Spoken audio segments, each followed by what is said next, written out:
Сәлеметсіздер ме оқушылар? Бүгін біз сіздермен бірге 5-ші бөлім тарихи тұлғалар тақырыбын бастаймыз. Тарих қойнауында. Бірінші тапсырма. Мұнда сіздер мына мәтінді оқып, соған өз ойларыңызды айтуларыңыз керек. Бұған қысқадан нұсқа жауап беруге де болады. Жас ұрпақ бабалардан қалған аманат. Ол оларды нағыз бетке ұстар азамат етіп тәрбиелеу біздің міндетіміз. Дәл осылай жазу міндетті емес, одан бөлек ата-бабамыздан қалған осындай киелі жерді одан әрі келесі ұрпаққа аманат ретінде жеткізу біздің асыл мұрамыз деп айтуға болады. 5-ші тапсырмада сіздер осы тұлғаларды интернет көздерінен тауып деректерді ол туралы диалог құрау керек. Диалог екі адамның әңгімесі. Екі адамның әңгімесіне екі түрлі досыңызды немесе кез келген екі түрлі адамның атын алуға болады. Мысалы, Ресей патшайымы Анна Ивановнаға кіші жүз хан Әбілқайыр хан елшілікке кімді жіберді? Не үшін жіберді? Деген сияқты түрлі бағытта құрауға болады.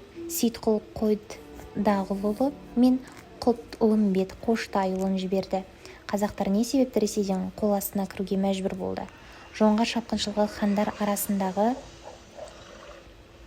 ауызбіршіліктің болмауы тікелей себеп болды.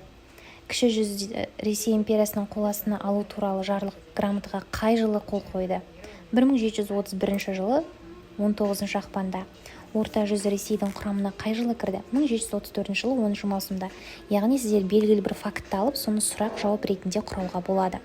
6-шы тапсырмада сіздер мына мәтінді оқып, көнерген сөздерді теріп жазуларыңыз керек. Одан кейін оларды жазып алғаннан кейін қайсы тарихи, қайсы архаизм екенін табуларыңыз керек.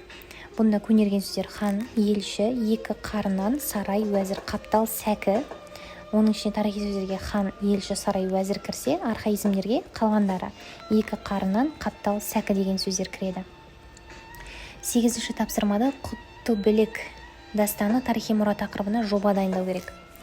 Жобаның үлгісі берілген. Бұны да сіздер интернет дерек көздерінен қарай отырып, ішіне міндетті түрде көнерген сөздерді қосуларыңыз керек.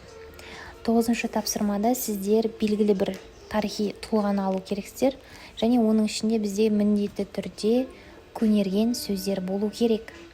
Оның ішіне Абай Құнанбаевты алдық. Құнанбаевтан бөлек бізде басқа да Ахмет Байтұрсынұлы, Ыбырай Алтынсарин, Машһүр Жүсіп Көпеев деген сияқты бірнеше ірі тұлға өкілдерін алуға болады. 10-шы тапсырмада сіздер мына сөздерді қайсына жататын алуларыңыз керек. Қараңыздар, мұнда тарихи сөздерге тек қана хан, патша, уәзір, би, аға сұлтан, болыс, барымта, айбалта кіретін болса, қалғандарының барлығы түгел архаизмға жатады. 11-ші тапсырмада берілген сұрақтарға сәйкес тарих қойнауында тақырыбына мәтін жазу керек. Оған қарапайым жоспар құру керек. Біз оған Ахмет Байтұрсынұлын алдық, белгілі бір тұлға ретінде. Осы Ахмет Байтұрсынұлынан бөлек Махамбет Өтемісұлын алдық. Махамбет Өтемісұлынан бөлек Исатай Тайманұлын, басқа да Жәңгір хан деген сияқты ірі тұлға өкілдерін алуға болады. 12-ші тапсырмада сіздер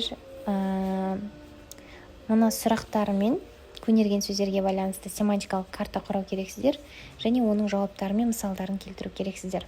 Осымен біздің тапсырмамыз аяқталды. Видеоны лайк басып, комментарий қалдырып кетіңіздер.